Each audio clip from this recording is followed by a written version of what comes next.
to the Plumes of Hazard. I am Mass Blast 09. That shit that you just saw was our new intro. To the right, to the left of me. It's too long. Too long? Fuck you. Oh, alright. Well, if it's too long, let's fucking play it again. Alright. I like it. Yeah. Fuck it, we're doing it live.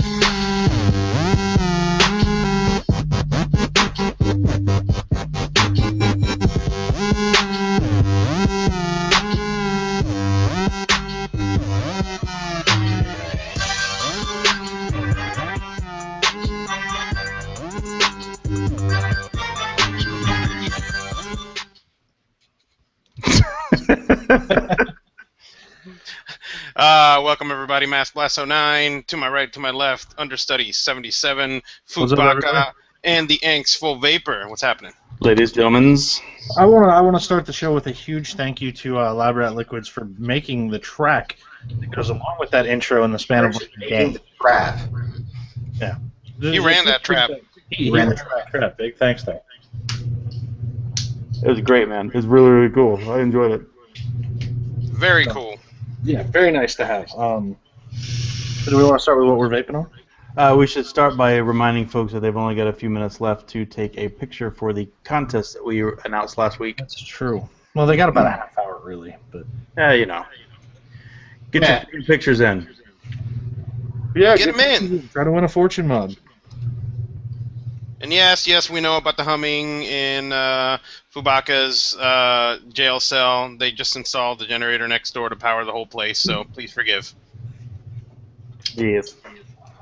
That's my thermostat. Not thermostat, but again, furnace. So what were the details again? You had to take a picture of a creative use of vapor. That's it, yeah. No other rules outside of that. But don't live in it. Picture, paint, Photoshop, whatever the fuck you want to do. Creative use of vapor. And use your own pictures, please. Take a picture. Preferably, yeah. Or draw one. I don't care. I'll take that, too. Yeah, that's fine. I just meant don't go searching Google for a cool-looking picture. Lame. All right, now we can circle back to that. I just want to remind folks before we got going. Oh, yeah. Oh, we should also tell them about our chat. So somebody just said I really like this new chat, and that's funny because this isn't a new chat. This is the old chat. Old is new, new is old. See? So we're back to the old chat because the new chat was not working out for us. So we're gonna stick with IRC. We're gonna be looking at a few other potentially creative solutions to make IRC look a little better on the site and work a little better. But for now, you get the old plugin. Right. Yeah. And if it's too small for you, look down below on the Ohm page. See right down below. Yep. There's a little chat bubble. Text bubble. Click that, and it'll open up a different link. If you're watching from YouTube, I actually linked the chat there too, so you can just click the button, and bam, you're in chat. Right.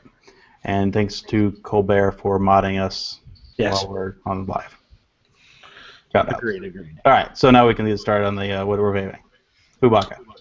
I'm vaping on the Super Secret Juice. It's in an Epicus Nebula bottle. Got the K-Fun Raspberry. And Creme de la Crepe in the Odin. On the Master Mod Mini, so fucking nothing's changed.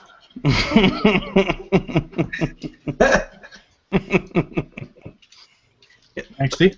That's true. Yeah. Vapor Star Guardian A, Rose Raspberry. Stashy Liquids Lushington on my DZ. Beep.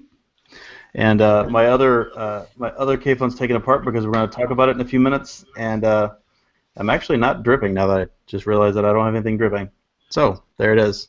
That's interesting because today I do have something dripping, and I am using a mech mod that I'm not going to show yet. I'll talk about that in a little bit. I am dripping 0.5 ohm dual coil in a mech mod with Brown Betty. And then I have Agent P in the brand new Vapor Shark that I just got in today. Well, it's not brand new, it's used, but Vapor Shark that I just got in today with a K-Phone. True. I'm vaping on some shit Vaporator made. I don't even know what the name of it is. It might be a beta, it might not. Maybe, fuck you. On the iStick, the NA40. There you go. Stick. Damn it. I was trying not to laugh while inhaling. There you go. all I got. That's all you You know, got. you know what's funny? I don't know if some people knew about this or not, but so I'd say a couple weeks ago, there was a company that was selling ice sticks for $18, right? Yeah. So me and Ahmed were talking about the versions that we got and stuff like that. Well, mine came in. I threw the box away, but mine came in a large box that had the wall charger, USB, a connector, and the Whoa, ice whoa, stick whoa. You got a itself. wall charger? Yeah, and the ice stick itself. I have to look back in my boxes. I could have sworn I didn't get. I just got a 510 to Ego adapter in mine. No, it was supposed to come with the wall adapter, I believe. Keep So, talking. I'm gonna go check on that right now. so anyways, the price difference was because the $18 ones were just the ice stick itself, which it was kind of interesting. They call that packaging like a slim packaging versus the normal packaging. But so it came with this Ego adapter, and the size of this thing is ridiculous. Like it's got a whole ring on the bottom and everything, so you can screw it on there. Check this thing out. And you know, the other funny thing that I found out about this was the bendable top that you can put on here. So there's a top you can put on here that when you have your atomizer on it, I guess when you want to put it in your pocket, you just click a button and it bends over the edge, but then it makes it this big, this way. And with the tiny little hinge, right? That's just right? I'm like, what the hell is that? Just take your atomizer off if you're worried about it. I mean, this thing's small enough to fit, fit in your pocket. But we'll be talking about something relating to this later on in the news. By the way, I did just grabbed a drip, just so I can be dripping like everybody else. Got me some Lab Rat Baked Blue. I don't have a USB cord in mine. You got taken for a ride. I still got it for a good price, so that's the thing. You did. But yeah, we got it from the same person. That's the fucked up part. Yeah, they saw where my address was and where your address was, and they said, "Oh." And see, if Anksy would have ordered one, I would have came with a piece of gold in it. Because when it goes to Your Highness, Your Highness Road, you know, do what you gotta do, man. You go to Astoria Lane /Gold Dot. Well, there you go. Yeah. Well, are you saying they were scared of you? Is that what you're saying? They included all your accessories because they saw that you were down south? Yeah, maybe. They saw my name. They're like, no. Yo, so this something I wanted to talk about before I forget. I don't know if we're going out of order. So I don't know if hey, well, fuck it, we're doing live. If Mr. High Horse is gonna get mad. But anyways, so I actually got to re-wick on my Sigeli on the Tai G that I had on the DNA 40 using the temperature control. I was telling the guys that I've had it set to 450 this whole time, I'd say, since I got the board. So it's been close to 3 to 4 weeks. And I was really surprised at, well, first of all, I've been only running Vaporator's juice in there because I wanted to be able to detect any kind of taste difference, any kind of, over time funkiness or anything like that. So I've been running the same juice. And I don't have the cotton that I took out of there, but it was surprisingly clean. I think that's the mixture of A, the juice, because his juice doesn't contain anything extra in it or anything like that, and B, the temperature control. So at 450, there was still a little bit of browning on the cotton, but it was very, very light. Nothing like I would see on a on a dripper or something like that. But one thing that it took me a second to figure out was, all right, so I got the cotton out, and I have these coils sitting here. I need to dry burn this to kind of clean the coils, even though the coils weren't too bad. But they were a little brown, and, why not clean them off, right? So I do my normal. I took, alcohol and grain alcohol and cleaned everything out. And I remembered that you can go in and turn off the temperature control. So I did that, and that allowed me to crank on those coils and light them up and perfectly clean. So one thing that I will say though that's different from when you're, as a tip, that when you're using Kanthal is, for some reason the nickel wire is very, I guess it gets softer after you do like a dry burn like that. So you got to be careful. With Kanthal, it's like, Hose put it down. through, clean it off. You could actually wipe it with a paper towel if you want, no problem. But with this stuff, it's pretty soft, so it wanted to move easy on me. So I fixed, kind of fixed the coil in, put new cotton in there, and she was good to go. So I'm kind of seeing how long longevity of this, because I've seen some people that it really depends on the juice, but I think it also depends on temperature setting that you're having, and I've been running it at 38 to 40 watts all the time because I'm trying to put it through its paces, and I'm pretty happy with the performance of it, and so we'll see how long the nickel wire lasts, but so far so good. And this is a dual coil. It's a dual coil build comes out to at about 0.1, and see if we can get a. You're not going to be able to see it that way, but something better like that. See if it'll focus. So there's just a simple dual coil. I don't remember how many wraps. I think it's like 11 wrap. So, and So really, on that related note, just to add to it, Joe User just reminded us that little hingey thing we were just talking about. The big thing it does is it adds a spring-loaded 510. Right. Yep. Right. It has a spring-loaded 510, and it prevents you from destroying your threads if you're used to doing that. Right. So because the threads that you'll be messing up are the ones on the. But I've seen the install of it. I don't have one, and the install seems really pain in the ass because you have to put it on the top, then you have to get something to get in there and twist the inside down and get it in there. So, but yeah. There you go. There you go. Fu, you want to do your reviews? Do you have any today? Nope. I barely played with an SVD2 last week and fucked up transferring the video, so I think it's best I set this out.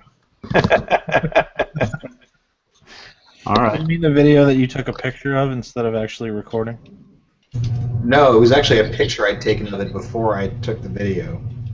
Oh, and also, I attached the video file, but it emailed as just a screenshot from it. Okay. Thank you, base Gmail. Or Google Drive, whatever the fuck. Side note, I feel like I'm in a very good position right now because I have a Square bar sitting in my cart, but I don't have my wallet, so I can't pay for it, which is probably a good thing. You bastard. No wallet, can't pay for it, can't get up to get my wallet, we're live, I'm good.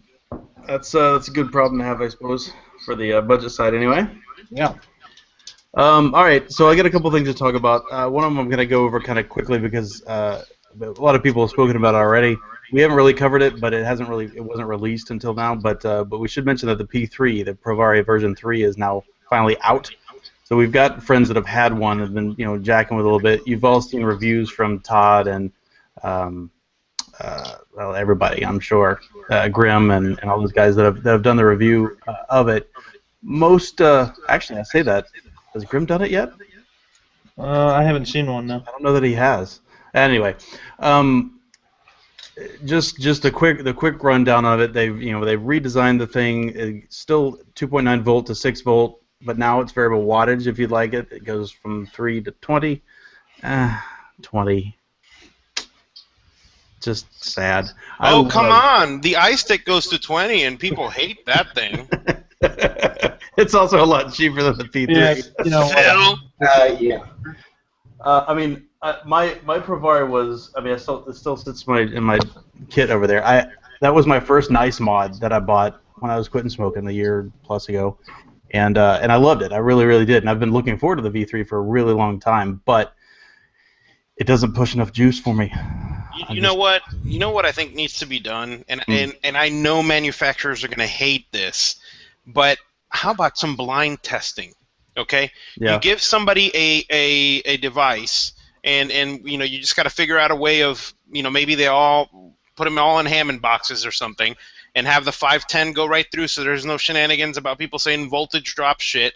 Hey, give somebody a box of the Provari in it with a 20 watt, all the way up to 20 watts, and then give somebody something with an iStick in it, and then give somebody with a DNA 40 in it at 20 watts. You know, Yeah. and let's do a blind test. You know, I think that would be very interesting to find out. Can you really tell? Yeah. Because, you know, we know that certain things that have the rattle and stuff like that, you can tell. I mean, they start manifesting themselves at a lot higher wattage, but, you know, if you want to call 20 watts good enough. Yeah. Well, the concept of blind testing is interesting, too, because when we were at VaporCon, we talked quite a bit with Zen, Mm-hmm. and he was saying that they did some blind tests because we were talking about flavor in addies, right? Mm-hmm. And we were talking about how reduced chamber brings more flavor. He said, "Oh no, man, I did several blind tests Right. pretty regularly, and everybody decided that you got more flavor from using a bigger chamber than from a smaller chamber." That's interesting. In the blind test, which goes against everything that we think about vaping, but apparently the blind test that he was part of, it was the opposite of what we thought. I wonder if it was something like with the airflow. You know, you're obviously getting more airflow. I mean, not necessarily more airflow, but you know, maybe you're getting a cooler vape. I don't know, but I just wonder, you know, if you have devices that you're saying, oh, I hooked them up to my scope and they don't perform, or they're overpowered, or whatever it is, hey, stick them in a box so everyone gets the same black Hammond box, and, you know, have people test it and see. Put them at the same power and then test it. Right, yeah, just set them all the way across to 20 watts. If one is overpowered than the other one, you're going to be able to tell, right? Yep. So, and you can just have one person have one addy, take the addy off one, put it on the other, so it's all the same all the way across. Yeah. And there you go. So it is worth saying that the iStick does use mean and not RMS, yeah. Yeah, but that's what I'm saying, right? Because it's going to come down to, you know, what the person is experiencing. Yeah. Right. Because really, who cares what the mod looks like? You're going to gauge it by how well it vapes. Right. Sure. Yeah. So, because if you buy something that's 20 watts, it doesn't vape very good, and you look at something else that's 20 watts and it vapes great, you're going to end up with that. So, but it's interesting how many people are interested in a DNA 40 iStick when a DNA 40 iStick would probably, you know, with the build time, would probably cost them about the same price as a Vapor Shark. Yeah, that's true. Personal opinion, I'm just going to throw this out there. Having played with both, I do think the Vapor Shark is built a little better Then what? than an iStick. I mean, the iStick's got stainless bottom and top, and the body's aluminum except for the screen. Yeah, but the thing too with the small Vapor Shark is battery life, right? Well, I'm even talking about the RDNA. You're pretty close to the RDNA cost, I would say. Oh, with cost or with size? With cost. And Oh, yeah, with cost. the Yeah, RDNA, well, I mean, the RDNA and iStick are pretty similar. yeah, Yep. that's true. It's just an interesting concept that everybody's like clamoring, like I really want a DNA 40 iStick. You go buy a Vapor Shark for about the same price.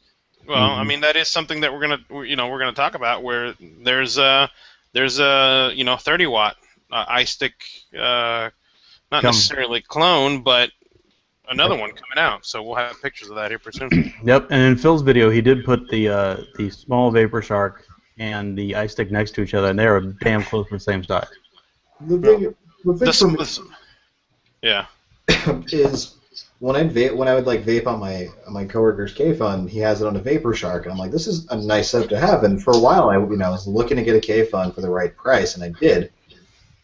But what kept me from buying one for so long was that, like, I was telling myself, like, I'm gonna want to vape it on a DNA device, like something regulated that can go, like, probably vape somewhere between 15 and 20 watts, but it's expensive, you know, like $100 for a K-Fun, and then you're looking at least 150, 160 for a DNA device, and K-Fun and iStick is much cheaper. Yeah, and I guess it's also going to come down to where you can find those DNA 40 devices, right? Right. In stock. Yeah, I mean, at least for honest, now. I only bought this Shark because it cost me $60. I won't pay more than $100 for a Vapor Shark. Yeah. True. So, but at $60, $60 is about the cost of a damn iStick. So It's a little bit more, but it's close. Anyway, Anyway, what else you got, Brian? Anyways, that was a good diversion. But I just want to finish out a couple things on the Provari. Instead of the way it used to be where you had to pick your LED color, now you can cycle through all of them on the same device, which is cool. You no longer have a full size and a mini. They all take, they're all the same size, and they all take all three sizes of our commonly used batteries, the 350, 490, and the 650. Anything else? There's fancy battery monitoring and all that stuff. There's a new proprietary thread on top that they're going to release Cleros that aren't 510 that you can put in there, but it does still have a 510 on there as well. So all that said, the thing that most people seem like they keep getting hung up on, including the people I've talked to about it, is the menuing. So, I mean, the old one, you know, cycling through all the things with all the clicks and stuff, you know, people griped about that, and they listened, and they tried to do something a little different with a fancier display, but apparently it's kind of hard to use. I don't have one, otherwise I would tell you how hard it is to use, but you know, they say the settings either go painfully slow across, or they go so fast it's actually kind of annoying to try to stop on the right time. And You're talking about the Provari 3? Yeah. Ever Chuff said the same thing. He's like, God forbid you miss your you miss what you're looking for. Right. Then you're just waiting for it to go all the way through again. That's it on the P3. I just want to mention that it is out, and if it's something that you're after and 20 watts is enough for you, you know, it's a Provari. I'm sure it's going to be fantastic, just like the old ones were, just with the variable wattage now. So I've had to help a few people recently with their K-Funds, just sort of general troubleshooting. And I know Sean, understudy there, just shot a video on how to wick a K-Fund. So, you know, if you're wanting to run it at what I run it or what Sean runs it, which was, you know, 16 to 20 watts or so, if you wick it properly, a K-Fund can totally do that. But the other side of that is what happens if you get flooding. So instead of dry hitting, what happens is you flood.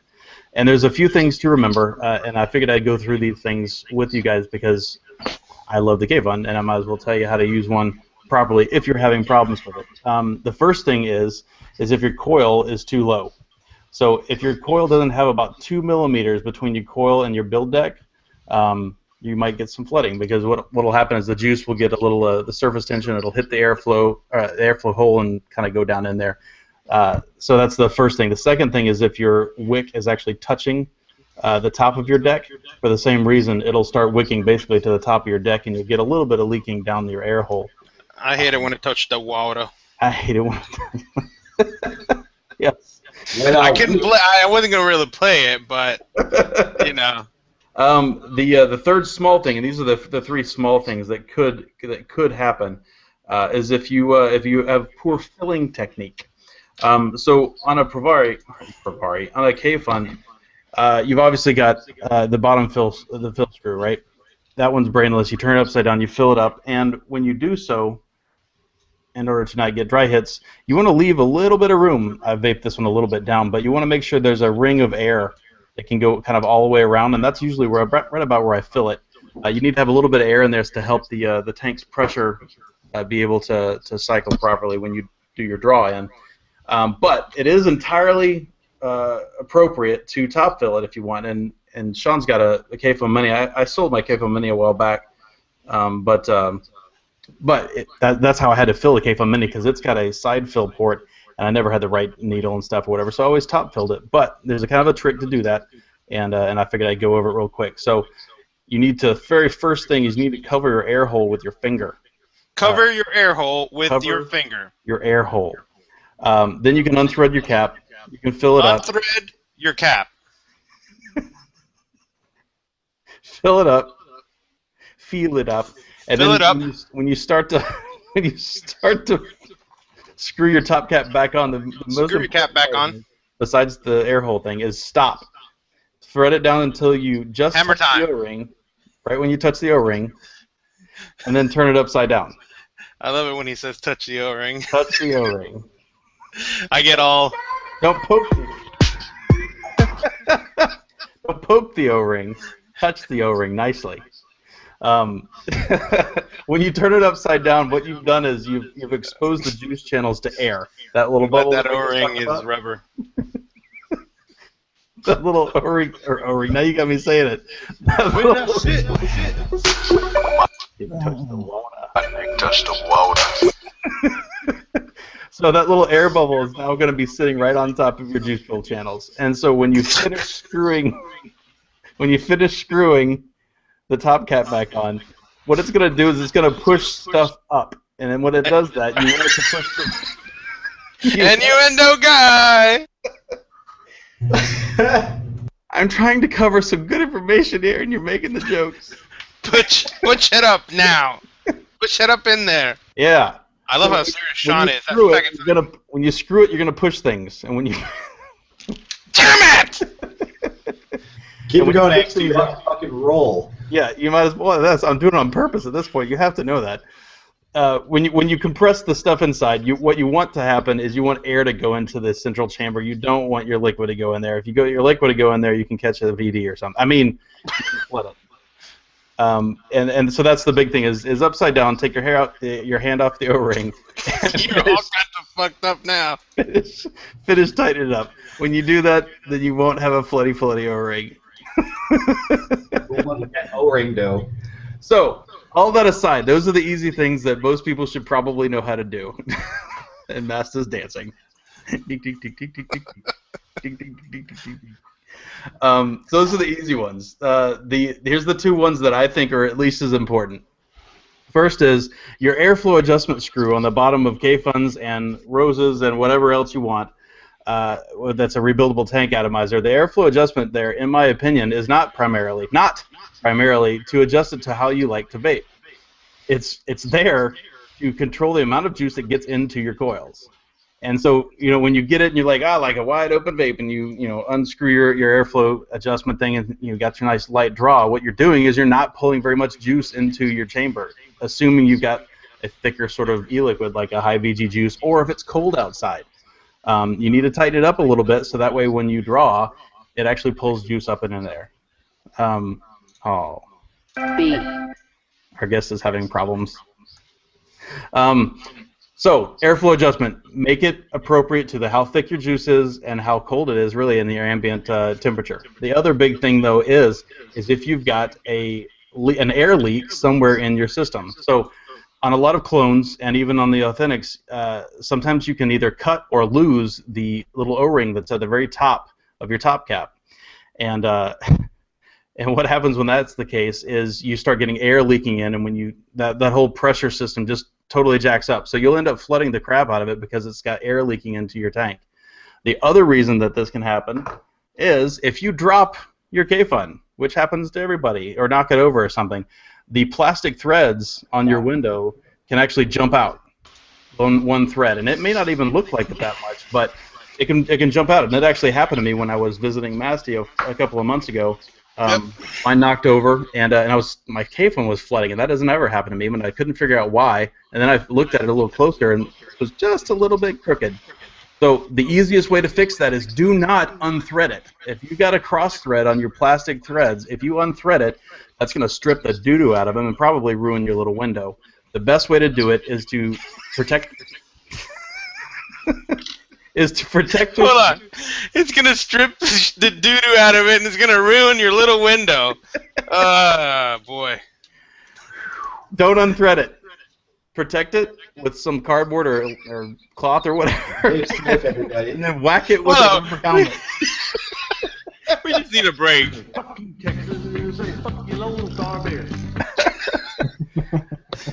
So what you want to do is you want to compress it so that it jumps back into place. And the easiest way to do that, in my opinion, is protecting your jaws on your vise and giving it just a little turn on the vise real slowly. Real slowly, Mast. Real slowly. You don't go too fast. Real slowly. It'll pop right back into place. And once you get that done, hopefully you haven't ruined it. But that's a little less risky than just trying to unscrew it, because they're probably going to mess it up if you unscrew it. You can't unscrew what you screw. That's right. You cannot unscrew. Once you've screwed, it is screwed. And with that debacle of a technique, He said hashtag dad jokes.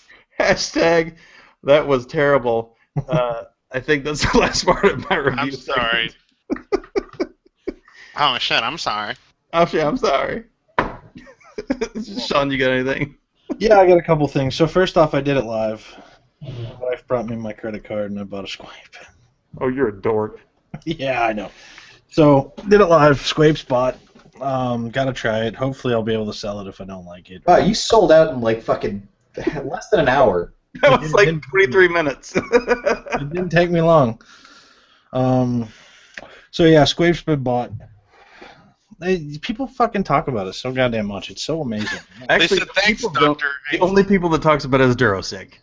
No, even Foo said it was phenomenal when he tried it. It vapes phenomenally. If you can see past how ugly it is, and the fact that if you want to use cotton, you have to drop an extra $20 on a separate deck. Well, no, the deck that it comes with, I think, will be fine. It's just a little bit thinner, but I think it'll. But I know you like Eco Wool, so that's why I said I vaped on it with Eco Wool and with cotton, and it's good with Eco Wool. I can try. I have a couple other things I can try too. The first thing that I want to talk about, and the big one for the evening, is the mech that I was vaping on, because that's odd, right? You know, vaping on a mech. So I'm hanging out with the guys from the vaping. Well, I'm hanging out with the Nobody guys cares. one night, and Rich tells me, he goes, "Hey man, just so you know, the Gnome V2s are being made," and he's pretty drunk, and he goes, "I got you one. It's got your name on the button." I said, "Okay." So I don't really use mechs anymore, but I'll give it a shot. I'll probably, it'll be a display piece or something, but it has landed the Gnome V2. Not that it's gonna focus, but it's here. The gnome. Yeah, we're like extra side of potatoes tonight.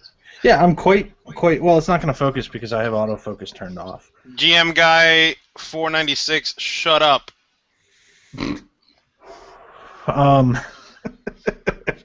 Yeah, he read what he said. I did. It's nice though, and it's nice in the term of we've talked a lot in here about affordable mech mods. The Foofda, our guest tonight with the Fortune mod, a very affordable UK-based mech mod, and the Gnome. The Gnome is coming in at $100. The flagship. Yeah, the Gnome is coming in at $100. It's made in America. Bless you, Ahmed. So it's a nice entry. I mean, this is something that I would have seen that cost a lot more a year ago, 6 months ago. It would have been at least $200, I'm sure. I mean, it's quality. It works well. It looks good. So I'm very happy with it. And at $100, it's. How do you like the Switch? The Switch is nice. That was- The Switch is a gear. Mm-hmm. It's got a little bit of side-to-side movement, which is a little irritating. Yeah. But it's got to with all the surface area. Yes, it that doesn't it's got. seize. But the magnets are pretty light. It's comfortable. It doesn't hurt.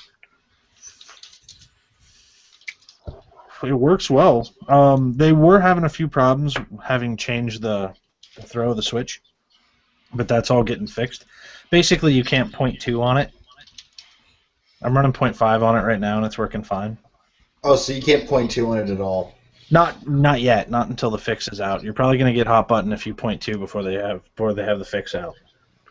Well, probably not hot button. It's probably a collapsing magnet thing, right? Yeah. Well, it's arcing because the throw's too short, pretty much. So somebody sent along something from Phil. Phil did a little thing. He posted up an email that he got from somebody. The guy, he's an advanced vapor, but the guy is disgusted that his local shop isn't carrying anything other than like drippers and mechanicals anymore. Well, it started a little different than that, though, right? The email started off with, I don't even want to go into these shops because the first thing that happens when I drive up is there's a bunch of, thugs giving me the stare down before I drive up and all this other stuff. So, and, I will say that sometimes you do get that, but you also got to just get past that, right? Because there's going to be people hanging out there. Shit, I've seen some people at some of these vape shops that look like they live there. Oh, They yeah. don't even work there. Right. There was a story, a couple weeks ago of a guy that somebody was complaining the guy was in the store every day and he would buy a bottle of juice every few hours just to justify being there. Yes. I wonder if this is the same guy that I wonder if this is the same guy that posted on ECR, because there's a thread very similar to this on ECR that said he was visiting a shop and he pulled up and got a bunch of stink eye from the people that he could see through the window, and he didn't go in. Anything about that though? Not What? a specific thread anyway. The one that went today. Yeah. It was I just, stores are forgetting that new people don't want or need high-end pieces, and they aren't selling it, and people are pressuring you into getting rebuildables or drippers or whatever. Mhm. So let's talk to a guy that actually works in the vape shop. What do you Yeah. see, Ahmed? Well, I mean, first, before I go on that, we we got ourselves the last few weeks at my shop. We've gotten the regular. Anyone who shops at my shop knows what I'm talking about. She's a handful. He comes in several times a day for like maybe 20 minutes, but that's a rough 20 minutes. It's rough. Like I went to lunch today just as she showed up. I was like, she came in late when I was there. Anyway, So do you- what's funny you mentioned that is that some of my regulars who hang out at the bar, and I'll have someone who comes up and wants a new piece. Like there's some of my regulars who are actually really helpful and will help me explain to them. Right. Because they're like, I started on stuff like that, and it's necessary. Yeah. But I had several more hiccups along the way because I bought a lot of bad pieces on the way. But when you're at a proper shop with people who know their shit, Right. I give people the option now, thanks to the iStick. It's like you can step up, right now and get like an AirTank Mini Mega or Nautilus or something with an iStick, solid setup. See your way for you can rock that for several months before you want to go into rebuilding, or you Right, can get an Ego and an EVOD, which is also solid. Not as durable as the iStick, but I think a trend too that you see though is, and this I'm sure that this is going to continue to happen, right? You have people, workers that are there that that might be some young girls, guys, whatever that maybe got into vaping, a year ago, 6 months ago, right? And I'm not saying they're not knowledgeable, but did they go through that whole experience that people who have been vaping 2 to 3 years, went through, right? Yeah. So did they go from, feeling what a Cardo feels like and the flavor and all that stuff and an Ego battery and all that? Probably not, right? Because if they're working at a shop and they started about 6 months to a year ago, I'm not saying, okay, great, you stopped. It doesn't matter how long you were smoking or not, but have you experienced that? Because really, somebody who started 6 months ago or a year ago and they went into a shop, it's probably a good bet that they didn't just stay on an Ego for a very long time, if any at all, right? Maybe they started on an MVP. Maybe they started on something a little bit more advanced, So, and especially now, even with the tanks. I mean, look at the Pro tanks. Look at the evolution of that, right? And that's still called a starter tank. From the original Pro tanks to these, turbos and megas and right. and so and all I'm saying is that those are definitely leaps and bounds better than the original Pro tanks. Oh yeah. That used to leak, that all that stuff, and so I'm wondering if that's some of the advice difference that. So there. I think it's safe to say that there are shops that cater specifically to new vapors. There are shops that really don't.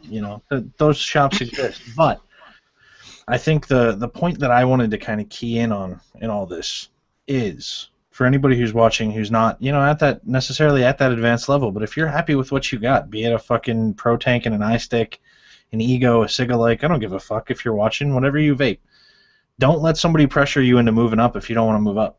If you're happy, fucking stay where you are. The other thing I tell people is that the starting point, at least, has gotten better. More like I tell everyone who I sell an iStick to. When I started vaping in April 2013, the only 20-watt mod that I can think of was a DNA 20 mod. Yep. And something like that, like an iStick, then you couldn't get for under $150. No, you couldn't. It was tough, and if you did get a 15-watt device, well, how great were those 15 watts? But the fact of the matter is that more advanced devices have become cheaper and more user-friendly, and it's pretty fantastic because you're pretty advanced without having to, Especially with the newest stuff coming out, like the sub fucking Aspire tanks and shit. And what people need to realize is that if you do want to rebuild, like I talk to a customer for 5 minutes and kind of gauge like as to what kind of setup they're going to want to deal with. Like, do they want the hassle or something? Because if you do want to start dripping in an iStick and an iGo, and you're ready to roll. You don't have to break the bank to do rebuildables either. Yeah, I agree. To move forward because we're running a little long. Yep. I want to make a quick comment about Joy, and I have not reached out to Joytech USA. I don't know this for sure. This is speculation of stuff that I've seen, but be careful buying from them. A lot of people have said that their site is hacked, and that if you buy something, your credit card's going to get compromised. We have an email out to them for comment. Yep. Obviously, I'm sure that they are going through a bunch of stuff too. If we hear back, we'll let you guys know. If anyone watching or knows of someone directly there at Joytech, have them get a hold of us. If we can spread the information out saying, yes, the site is safe, no, the site's not safe, whatever it might be, hit us up, let us know, so we can let you guys know. Be careful. And I mean, that goes with any site. Be careful ordering from places, especially ones you don't know of online. Yeah. Last note. Keep track of where you're ordering, too. Oh, yeah.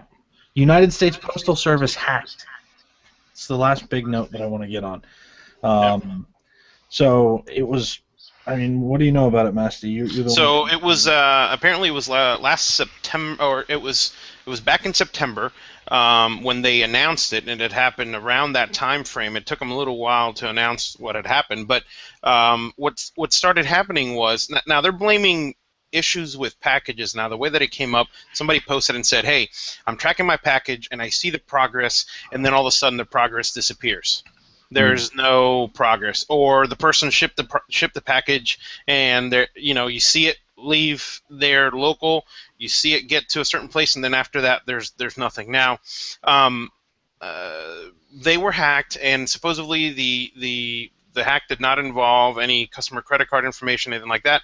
It was more going after staff information. So staff social security numbers, names, addresses, stuff like that, or some of it might involve if you called customer support, anywhere from January all the way through June or July or something like that. So if you call customer support and you give them your information, like name, address, stuff like that, they might have that. How that correlates to what's happening with the tracking of the packages, okay, we all know USPS hasn't had the best tracking yet. It's come leaps and bounds from years ago, okay, so it's gotten a lot better. But I know of a vendor that just because his printer was not printing the ink dark enough on labels, his packages weren't able to be tracked. So he was shipping them out. His tracking showed, that it was at the post office, and then apparently the next scanners could not pick up on that label. So people were complaining, saying, "Hey, I've been waiting for a week, and the package hasn't shown up," when it was maybe getting delivered the next day. So basically, what USPS said is they took some of the tracking services offline while they were dealing with the issue. So who knows? I know it doesn't involve any credit card information or personal information that you might have, but it I guess they were going after personal stuff there. All right, Masty, what do you got? So the only thing that I wanted to talk about, the review on something new, was the new VeriTube 510s that don't have any of the ridges, and they look mighty fine. Okay, so we'll hold the current style, and then there's this style that's available. Clean. Okay, they're available right now on the VeriTube site. They are not up on the site. All you have to do is when you go place an order, put it in the notes or descriptions, or send him an email. Okay, I don't know how many he's got in stock, but everything else is the same. We don't need the airflow channels anymore. It's a little heavy. Yes. So I wanted to explain that. So the main difference between this one and this one is, let's say you have a tank like this Pro Tank right here. Okay, here's a Pro Tank 2. Okay, show you the main difference. This Pro Tank has the air holes. See if this will focus. Wow, guys. Right there. This Pro Tank has the air holes there on the bottom. Okay, so when you screw this down on the ones with the channel, no problem. You screw it all the way down, and you can actually still be able to go through it. Now, if you have one of these, and you're using one of these 510s, there's no more airflow channel. So when you screw this on, it's completely tight, no airflow. So keep that in mind. A lot of these you know, if you're using drippers and stuff like that, or if you want to put these in your mod, I think they look really nice without the ridges. I Well, come on, man. Even new Chinese tanks, all the new Pro tanks, all the new Aspire stuff, they're all side air now. Right, they're all side air. So there's only a few things that are left that are, you know, bottom air. Older Cleos and Cartos and that kind of thing. Correct. Older stuff. Yeah, but I like them. New stuff. And the other thing that I was going to talk about was there's a new iStick 30-watt version that's out from the same company that's making the God 260 or whatever it is. Camry, I think, is making them. Yeah. I don't have an image of that one, but yeah, that's pretty much it. So we can just go through it real quick. So. All right. So are we ready for our guest then? No. No. He's got on a walk. Let me see if. What was the Joy for Life 260? Man? Oh, there he is. Well, he's back, so we can go on. All right. So without further ado, our guest who got up and walked away on us is trying to fucking introduce him. Welcome. From Fortune Mods. Hey, you cut out for me just so everybody hears. This is Tim from Fortune Mods. Evening, everyone. Is this working? Yeah, you sound fine. Man, let's not talk about Fortune Mods. Let's talk about my internet. Right. You know, a couple minutes before we went live, all of a sudden Tim goes away. Tim has been having some intermittent internet issues for a little while now. So. Oh, we're talking 2 months. I've been having issues for, but it was meant to be all working fine, and yeah, it's just cut out, no internet. So I'm trying to do this, bouncing it through my phone, and we'll see what happens. Hey, if I disappear, I apologize. You know, no big deal. So why don't you tell everybody about yourself, Tim? What do you build? Who are you? Well, first, based on his accent, everybody can tell you're from South Mississippi. Clearly. South Mississippi. Biloxi. Biloxi, that's right. What should I say? Right, so I'll try and tell you a bit about Fortune Mods. Now you guys are making them nervous. I could be here all night. I'll chat a bit and just wave your arms or write me a message or something if you want me to shut up. As you're talking, I'll be putting pictures up of your mods, okay? Yeah, go for it. So yeah, I mean, I always start by saying I don't really think of myself as a mod maker. I think of myself as a vapor, and I've kind of accidentally ended up making mods. We did the original brass. I say we. It's kind of an interesting story actually behind that. It's me and my girlfriend that run Fortune Mods, but it's actually really pretty much just me that runs Fortune Mods. She doesn't get involved too much, but let's have a look. So yeah, I started off with this one. It's called the original brass mod. It comes in 2 sizes, an 18350 and an 18650. That's the baby right there. And then recently I've also come out with this one, which is the double S, the stainless steel one. Again, in 18350 and in 18650. The double S is what we're giving away tonight. Your choice of 18350 or 18650. What? I didn't know we were giving that thing away. That's just nice. And actually, it doesn't have to be a double S. It can be an original brass as well if you want one. There you go. If you prefer brass, then brass is yours. Whichever you prefer. Actually, it's brass. Brass. Yeah, You've done some interesting stuff too, other than just the the brass and the stainless steel and all that. And I mean, I want to talk a little bit about the double S, but first let's talk about the Tiny Tim. The 3T. So the Tiny Tim. I mean, the way what happened is I set up a Facebook group when I came out with Fortune Mods. I was amazed at the reaction. All sorts of people came along and joined. I think we're up to probably just under 3,000 members now. And it's pretty social. Everyone gets involved, sticks up pictures. It's kind of a nice little community. And when the original brass was sort of going out and everyone was getting it, some guy posted a picture up of his original brass next to a mod, and I took a look at it and I was like, what's going on there? That's smaller than an 18350 battery. So we're all commenting on the picture, and it turns out there's a thing called a 18240. So it's a tiny little battery. And one of the main things behind Fortune Mods was trying to make a mod as small as I could. And I thought, well, with that new battery, we can definitely go smaller. So I took the Fortune mod, adjusted the dimensions for this ridiculous battery. I mean, to give you an idea. Oh, does Massey have one? Yep. Yeah, I have it up on the screen. I love it. Oh, With a Hellfire typical. on top. Everything's going wrong tonight. Hang on, there we go. I'm just getting the batteries out so I can show you.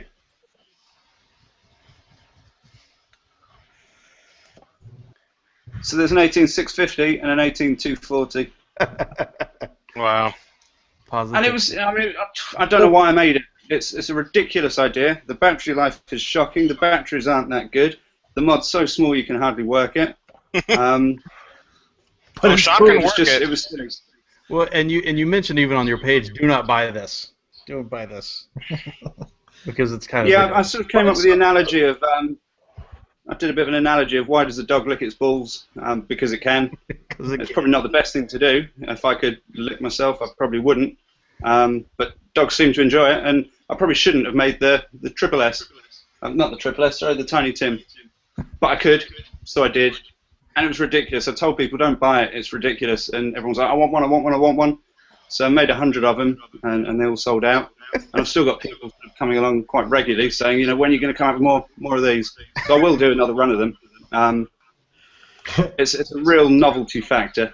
I wouldn't take them seriously, but they work. And they're quite amusing. Actually, the batteries are better than I thought they would have been. This is the opposite of your Tiny Tim. Num-nums. The staff of Agamemnon. Look at that bad boy. That's a dual 26650 OKR mod. This is an 18650 battery. It's off the screen. I love it.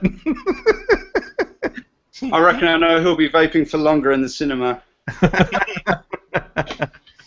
So I guess on to you know, the newest project is the double S, yeah.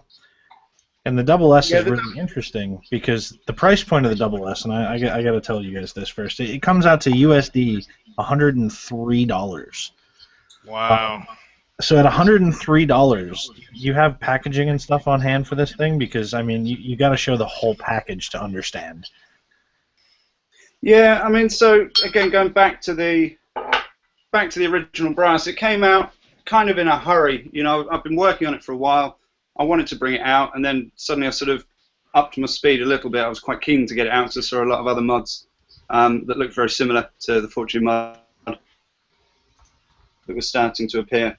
So there was a lot I wanted to do. I wanted to offer an authenticity card, but all this stuff takes time to set up and do, and I just couldn't do it with the original brass. So I apologised to everyone and said you do get a fancy jiffy bag that it all comes in. It all comes in little zippy bags in a nice brown jiffy bag. And I was a bit disappointed. I feel that if I'm spending some money, I want to get something for my money. So rather than a jiffy bag this time around, this is what you get when you're buying the double S. And it looks kind of So like it starts off, you got this phone. Oh, there it goes. It focused there. Yeah, it does look a bit like an Apple TV. But yeah, you got this phone box. Now I'm assuming that there's something in here. This is my girlfriend, so let's hope there's something in here. Warning. Your warning stuff. Oh, there we go. Uh-oh. Oh God. Instructions. No. I know when I bought my first cave. Have I gone? Oh. No! Have I gone? Am I back? You're back. You're back. All right. Is it working? God, this internet. Yeah. Don't move. Don't move, anyone. Right. So yeah, I've got some instructions in there. I've got some warnings in there about battery safety and things like that. And this is what you get inside your box. You got your tube down there. That's an 18350. There's a metal card. There's a little thumb hole on the back of that card. You won't be able to see all that, but it's got your individual serial number, a little bit of information. Wow. And then there's a tin in there as well, which is where all your spares go. And a couple of other little holes. At the bottom of your tin, you've got the buttons. So they're magnetic buttons. And you've got your hybrid adapter inside the tin. Allen key. O-rings to use with your magnets. A selection of magnets. The reason you've got several different sized magnets is so you can hopefully use different length atomizer 510s. I'm talking really quick because I've done all my internet to go. Are we still here? Am I still working? Yeah, you're still good. You're good. It's still good. Yep. I mean, I gotta say is people like to hack on Apple for being expensive and whatever, but one of the things they do so well, obviously, is marketing, and the other thing they do really well is packaging, and that would be fit for any freaking Apple product. I mean, it's such a cool design, everything all tight and tidy and in place, and very cool. But that's $103. That's $103. Like, that's what, 65 pounds, $103. That's fucking phenomenal. Mimo. And the thing is this is a Mimo mod that's made, you know, not in China. That's $103, and on top of that, half of the really super high end shit that I've bought in my entire life it comes in fucking plastic bags in comparison. So like, you're talking, and I mean, I should share too the gnome, if I can get one without breaking shit. Also comes in like a nice little box. Rich signs them all. So like, you know, the Mimo mods are really fucking like moving up in the world. Like they're coming out with packaging that blows away anything that's ever been in the high-end world. And the trouble is with all this, there's perception, isn't there? People see something that costs £300, $500, I don't know what, and they think, wow, that must be good. And you see something that costs $100, and you think, well, what's wrong with that? So you need to I think you need to try and do something that says, actually, there's nothing wrong with this. You know, this is what you're getting for your money, but you need to try and do something to make it stand out, I guess, other than just whacking a great big price tag on it. Yeah.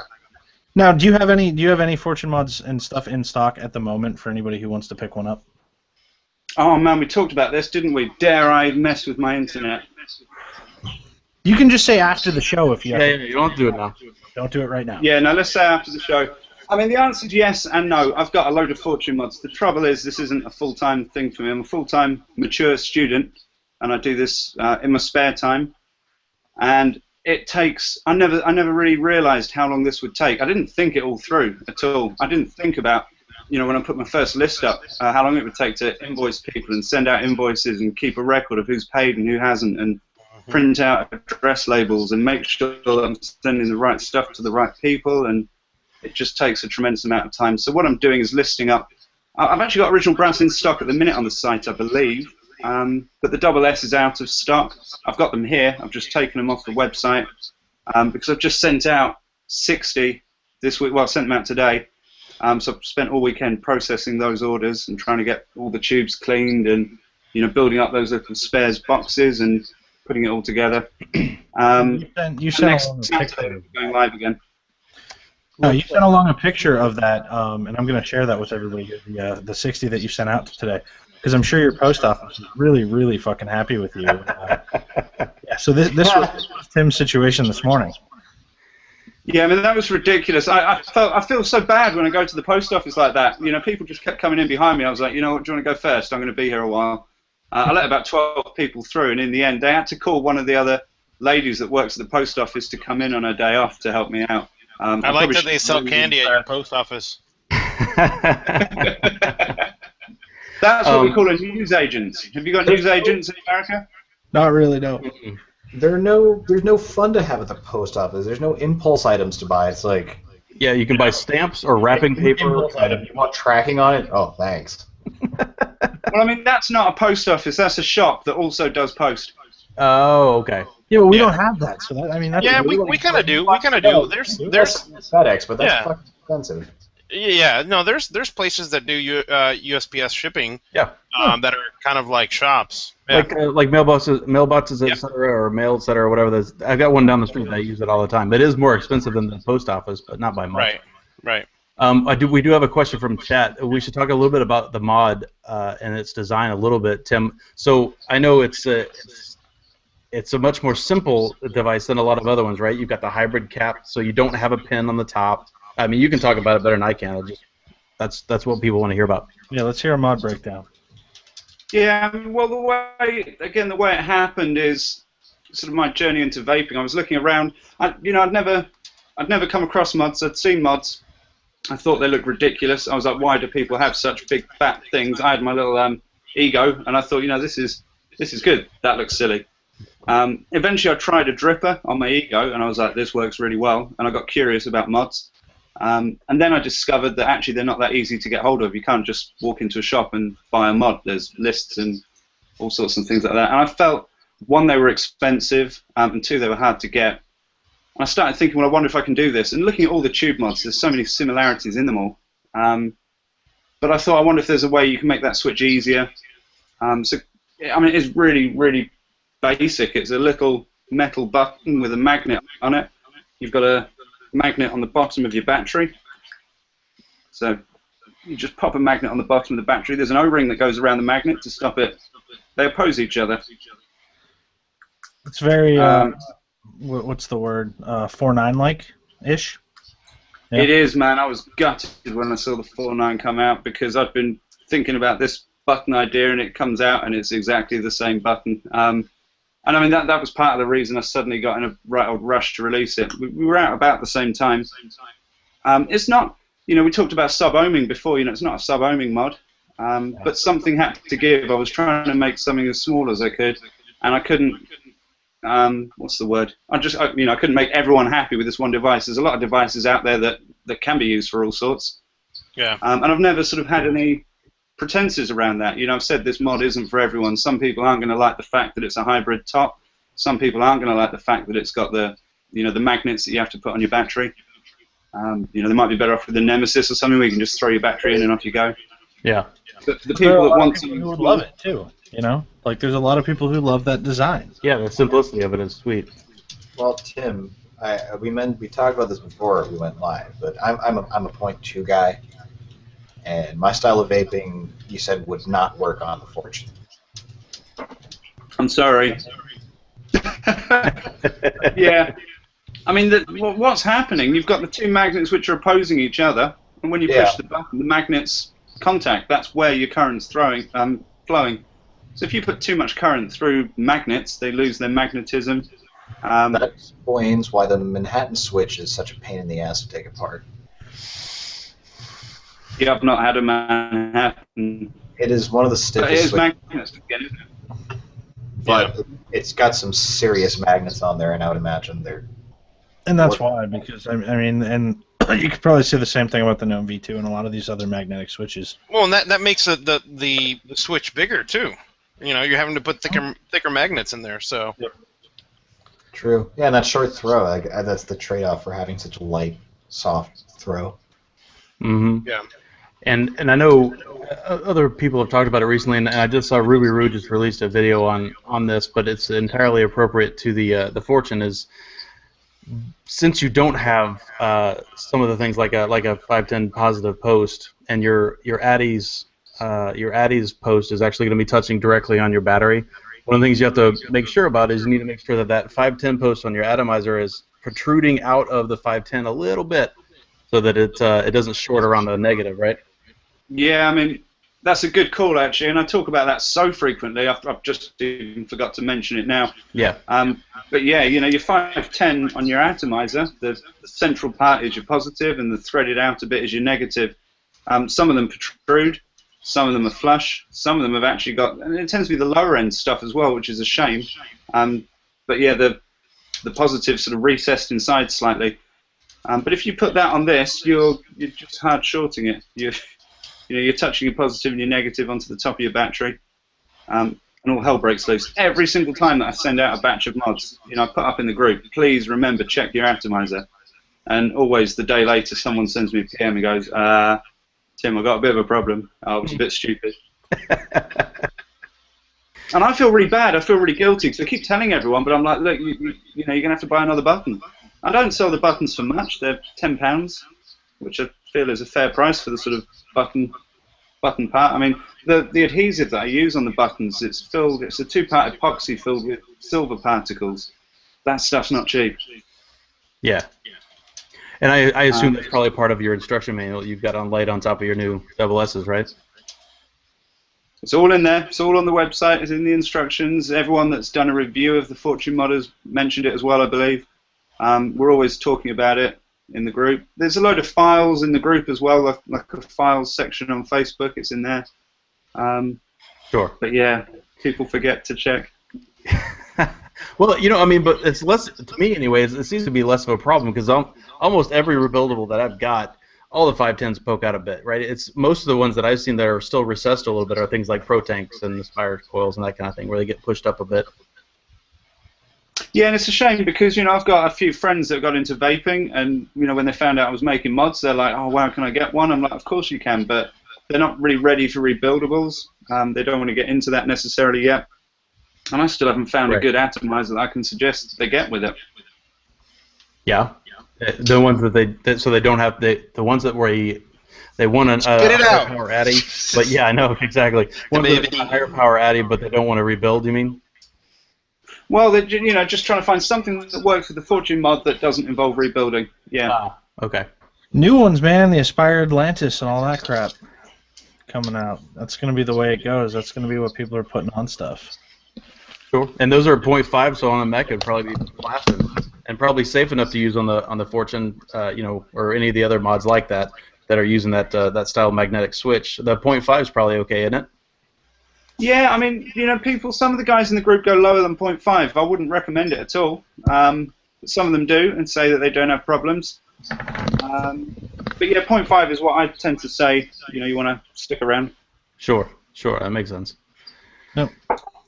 All right, So do we want to delve into some contest stuff here and share some contest stuff? Yes. All right, so let's delve into that. Let me set up my screen share here. So we'll start right there. So the contest was, I don't know, 10, 15 maybe. Just so we don't shout winner when I see the first one. Get all excited. We'll shout out winner. So we've got ninja detecting laser things. Yeah. That's. I want to know if they're his lasers. Yeah, I do too. What? That one. Is that a chocolate river? That's a good question. I don't even know what that is. Is that like a flare marker in a I'm river? guessing that's the flare marker. Yeah. You should. The nice double O-rings there. Oh, nice. A couple fortunes in the background. Yep. Clever tactic. Having a drink. Nice. Got to. I think. I mean, I've been vaping for full time for a year and a half, and I still do that every time I have a drink in front of me. Doesn't get old. Can't see shit. Nor can you smell it, bitch. Wait, you gotta hold that one up for a second, Sean. Okay. Oh man, what was that? Bring that back. There you go. Bring that back. What's it say? Can't see shit. Exactly. Nor can you smell it, bitch. So we got this one. Hold on, we got to start it from the beginning.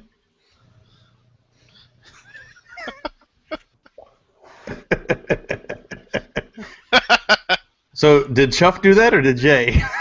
This was Jay submitted this one. Jay submitted it. Okay. Like selfie.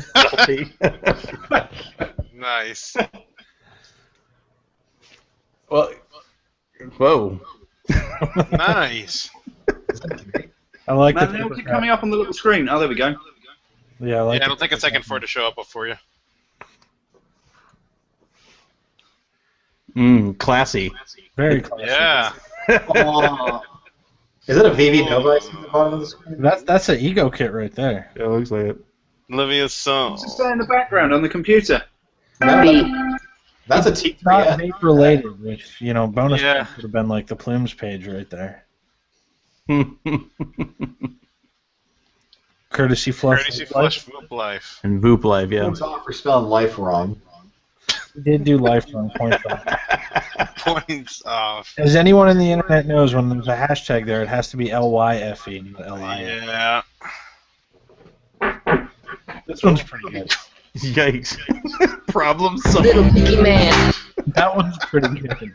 I like that. Wow, that is great. Oh man. Make it. And that's the I fill. want to see that one big. Oh, you just gotta just click on me, man. Click on his picture. Oh, he's on his. Oh, he is on his computer. That's right. Oh, that's cool. That's the Back to the Future. Yeah, With some vapor going on. yeah. I like the hoverboard strapped to the back. Yeah. Here, I'll give you the other one big again. There you go. There's the big version for you, Tim. Yeah, I shouldn't like that. I'm going to get in trouble for liking that.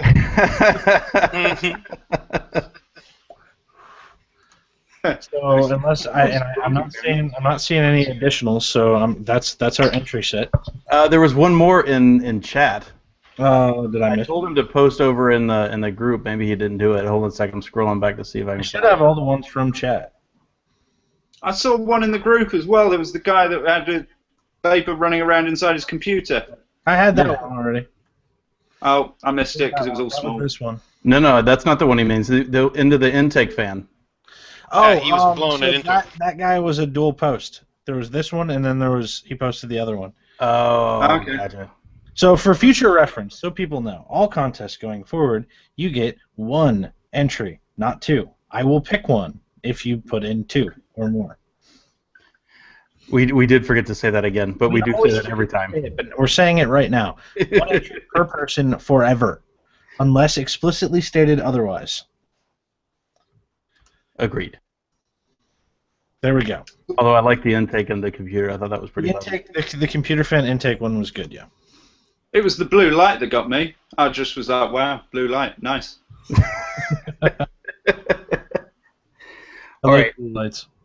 So are we going to pick, or are we going to go Oh through wow! the nasty thing? Hold on. Well, we're gonna do tech time first, but I want to share this because I have to give bonus points here because the guy who did the ninja lights just sent this.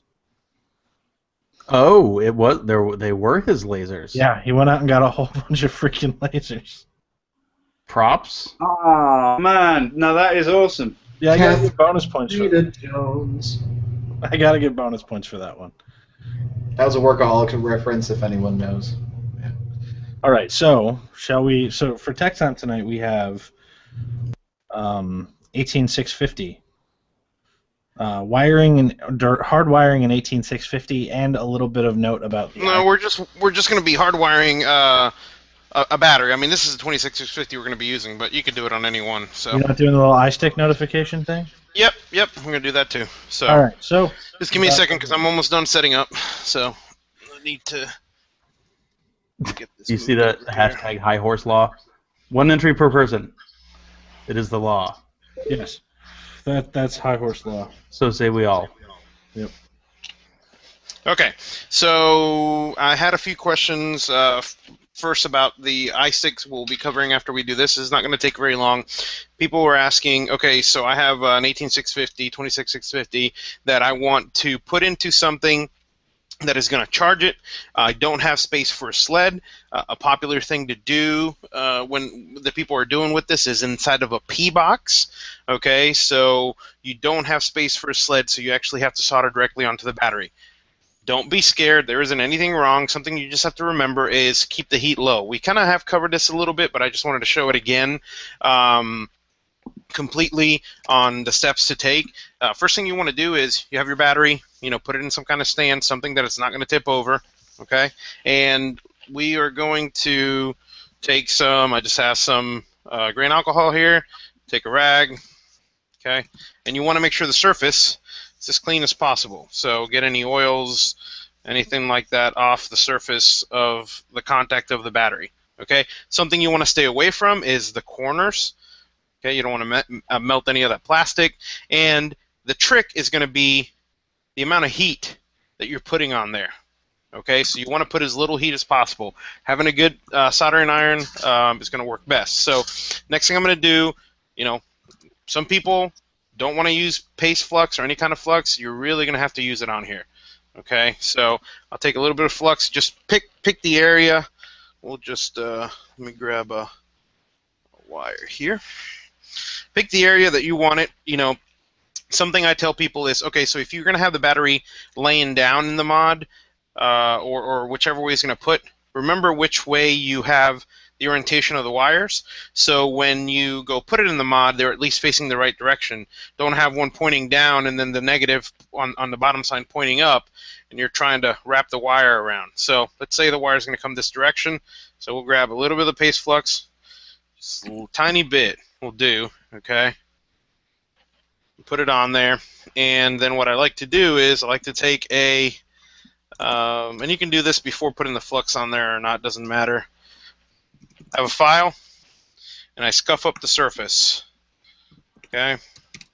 So scuff it up as good as as good as you can. Hey, Matt, is there a reason to scuff before or after you flux it? It doesn't matter. I put the flux on there before. I forgot okay. actually, so it doesn't matter. We can actually just wipe this off so you can actually see the small scratches that we're putting on there.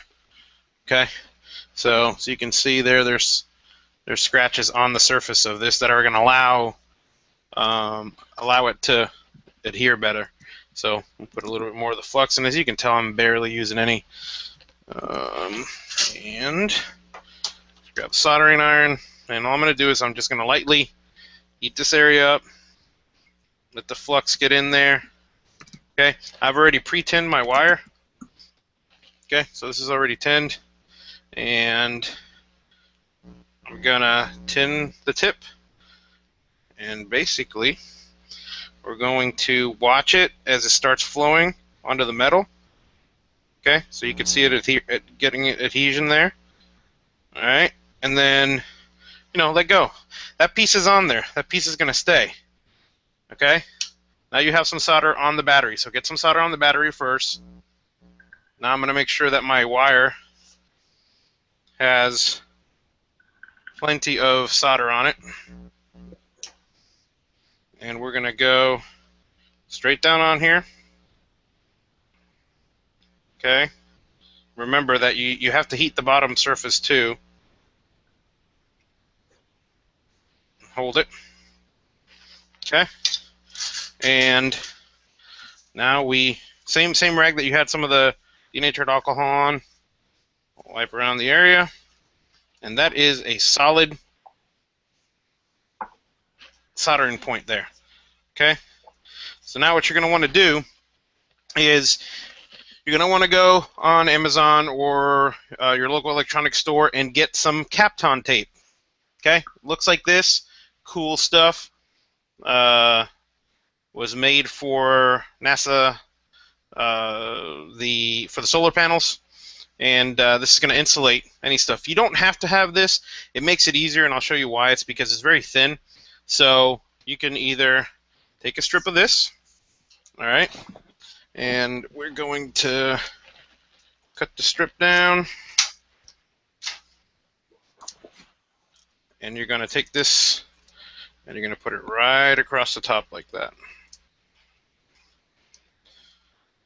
All right, that is going to shield that. Now, what I like doing also is, after I do that, taking a piece of electrical tape, just for the thickness and strength factor. This is just a regular UL electrical tape. And obviously this is a bigger battery, so for an 18650, you would use more or less, and going across it like that. That way, if there's something rubbing up against the battery, you're not going to have any issues. Obviously, you would take another piece, and so that way you want this to not move as much as possible. So you could take another piece, put it over here. We'll do that real quick. Okay. Now, if you're going to put it in a box that's going to be pushing really hard on this end, okay, on the positive end, we're really not too worried about the negative end, but on the positive end of the battery, and you think that it might rub through the, which this battery shouldn't move, right? Because you're going to have it, either there's going to be components around it or something like that. If you think that this might pierce through this, you can also grab a double-sided sticky, this is like a foam, and it's got sticky tape on both sides. You can get this stuff for like the bottom of your chairs, anti-scuff pads and stuff like that, and you could cut it in half. I cut one for an 18650, but you can cut it in half. You can see what the whole piece looks like. All right, and that'll provide protection to the end of that battery. Okay, so that right there is how you solder a lead onto the battery. Now, before you get done with this and start working on the other side, I suggest grab some of the Kapton tape, which is great to use. And even though your wire is not sticking out because you haven't stripped the insulation, you can still get to that wire, so it might touch an arc somewhere. Just grab a piece of tape, wrap it around. Okay, there you go. When you're ready to, you can sit there and work on this all day. This tape is really cool because you stick it together. It kind of, you think it's not going to stick to stuff, but it does. So that way you're safe and you can be moving the battery around and all that. And here's an 18650 that I did, a little dirty, that I did a while back. Okay, so stuff like that. That's how you solder onto the battery. All right, next part is I had a few questions actually about the iStick. Okay, here are the internals of the iStick that I took out. Okay, so the iStick will look something like this. You'll have your battery that's stuck on there, and that's the whole iStick right there. There's your USB charging port, not the bottom. Okay, and your 510 out will be there. There's your negative, your positive. So the question that I had was, hey, I think the button on my iStick has gone bad. Can I replace it? Well, as you can see, these buttons are surface mount. Let's see if I can get this to focus. Come on. Oh, it's not going to want to focus. So these guys are surface mount, and they are attached to the board. Hang on, let's see. There we go. They are attached to the board by those small soldering joints right there, as you can see. So if you have damaged one of these buttons, it's going to be really tough to replace that. And at the price of, $20 to $30 for a new iStick, I recommend you just, pick one up, because finding one of these and then trying to replace it, I mean, this thing is pretty. It has a very small tip on it, and as you can see, right next to it, you can see how small those joints are right there, and there's 4 of them all the way around. So, you have your heatsink here, you have your screen here, and these guys are really going to be a pain in the butt. I'm not saying it's impossible to do. I know a lot of you guys out there have really nice soldering irons that can get in there, but man, that's a lot of trouble to go through for a $30 device. So, and a lot of the time, it might not even be this. It might actually be the button that you're pressing down on the iStick itself that maybe it's come loose. This whole screen area here comes off. So you can actually peel that back and get to these buttons. These buttons are just held in by this screen cover. So I'd say check that first and see. So there you have it. Awesome. All right. So that was, I'm just going to go out here and I'm going to say, that was the most difficult decision. We never, ever argue. No. Ever. About these contests. It's almost always within 1 or 2. We pretty much always agree. It's either, or like when we voted on the fucking banner for the page, I was the only one who voted for the. Yeah, everyone voted for one, I voted for the other. But it's always it's always a pretty close decision. So what we did was we took the top 4 that we all argued about, and we put them into a randomizer. So, but that says well done on the thing. Yeah, you guys did a pretty good job. So our winner, and I should also say, our current winner is Chad's with the lasers. Bonus points because he did the setup himself. So congratulations, Chad. Nice. Yeah, man, the lasers was awesome. You know, when I first saw it, I thought that looks good, but is that just pulled off the internet? I'm seeing that he's gone out and got the lasers and set all that up. That's awesome. So he needs to get in touch with you guys, I guess, and let you know which mod he'd like. Yep. So you got the choice of 4. You got the 18650 or the 18350 original brass, or the 18650 or the 18350 double S. And it's probably worth mentioning that, you know, I was looking at all those and there were some awesome choices in there and it was kind of hard to choose. So I said, well, let's give 2 away. Why not? So whoever that guy is that's found a way of making his wife disappear, I'm loving it. So that's the second prize. The same thing goes for you. You know, take your pick and get in touch with the show and let them know which size you'd like. And I do believe that was Kyle Taylor. Oh, is that right? Okay. That one was Kyle. So Kyle, you won one as well. Is C-Def? C-Def won one and Kyle won one. Well done, y'all. Well done. That's very nice of you to throw a second one in the pot. That's much. Absolutely. No, that's Wow. really cool. What up, yo? That's awesome.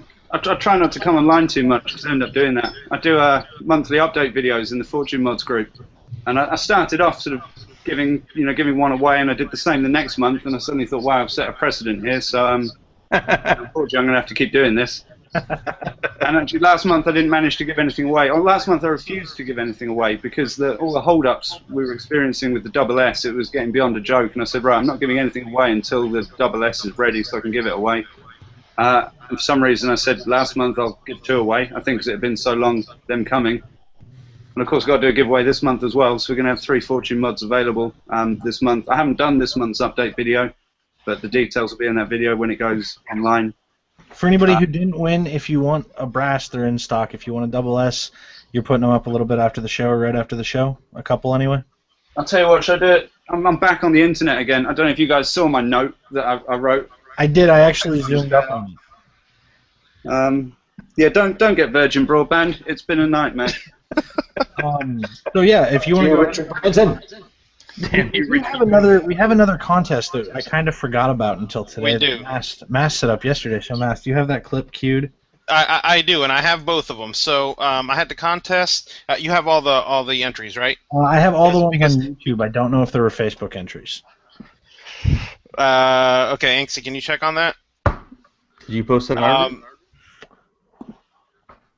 So we had a contest last week where I said I played 2 clips. Okay, the first clip of the song was this, and I said people need to write in and explain what these people are actually saying on the song. So here is the first clip. All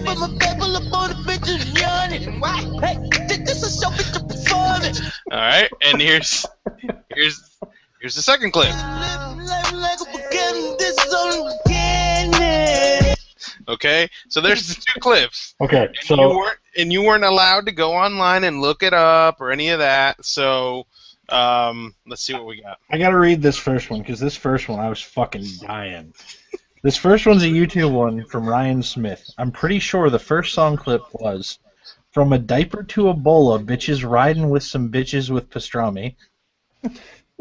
Oh my God. The second clip was "Just for getting some dicks and eating my candy cane with Susan." What? What did Susan do to deserve this? Oh, shit. Wow. That's pretty good. Let's see what else we got in here. I tried to decipher this a couple months ago, and we have "Up in my bed, full of thoughty bitches and yawning, and why, hey, think this is a slow bitch you performing, and blank, living life like a volcano, and this is only the beginning." All right. And It's not Volcano, damn it. I may be cheating since I'm a big Young Thug fan, and I have been for years, and I've listened to the song a whole bunch. Uh-oh. This is Nick Maddox. "Hop up in bed, 40 bitches, I'm on it. Hey, this is a show, bitch, I'm performing." And bleep, life like a beginner, and this is only the beginning. Interesting. I'm on the top of Form Mountain, puffing on clouds. That's the actual lyrics. Somebody said I heard bitches, and the guy was speaking in an alien language, or he was fucked up. This is entirely possible. What do we have on Facebook, Brian? I didn't find anything on Facebook. Okay, so Bear just messaged me and said there were Facebook ones because he was one of them. Did anybody on YouTube get it right? I don't know. I don't know what the fuck they're saying. Well, then how do we pick a winner? The funniest one, I guess. Well, I think that without a doubt is going to go to... right, because if we go by the exact lyrics, then people will just look them up and post what the lyrics are, right? So, it's got to be Ryan's. Ah! There's nothing like from a diaper to a bowl of bitches riding with some.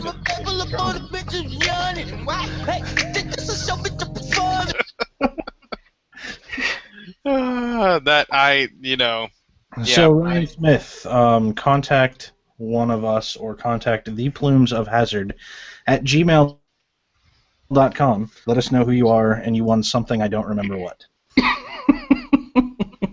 Me neither. But you won something. Maybe it's a pat on the back.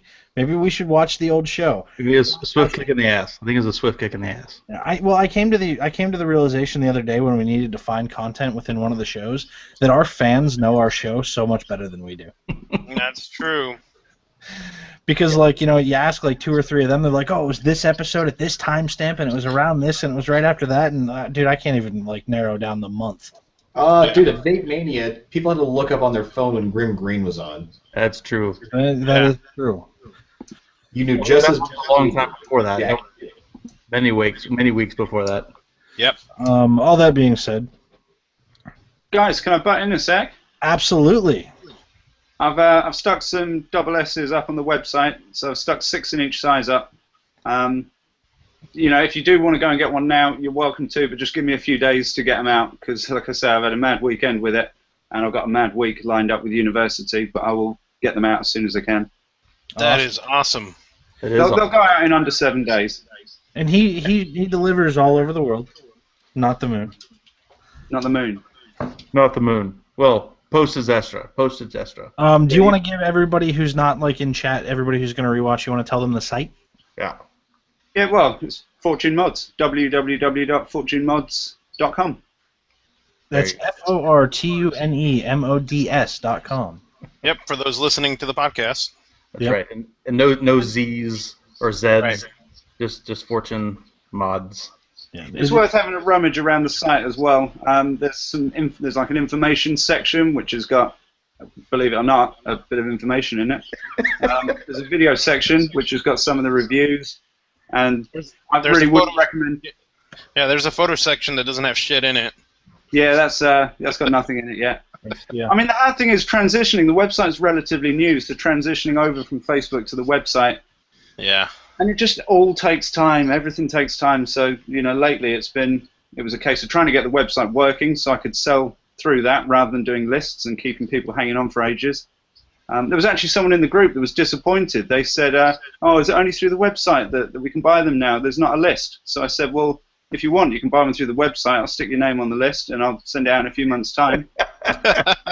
But yeah, so... Oh, we should also mention you've got your Facebook group too. Is Fortune Mods Group.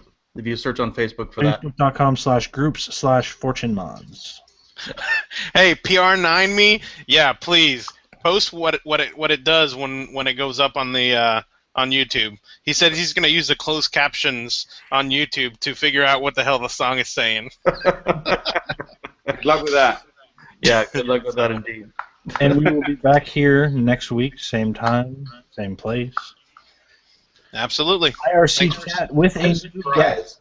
But I do want to take a second and say, Tim, thank you very much for coming on. Absolutely, man. Especially for staying up as late as you have to do it with class in the morning. Yeah, that's all right. It's 20 to 4 now. And I'm sorry for my internet. It happened. It's working great now. Yeah, it would work right at the end of the show, yeah? We should rename the show to Damn You, Richard Branson. Yeah. Let's just roll for another hour. Let's go for it. There you go. All right. No, don't give people ideas. Some people would actually want to watch that. I don't.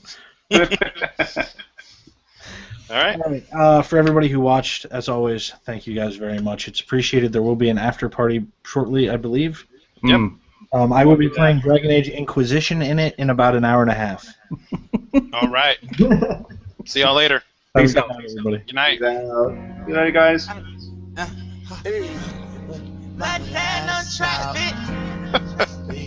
Rick, how many thugs in the motherfucker? Rick, how many thugs in the motherfucker?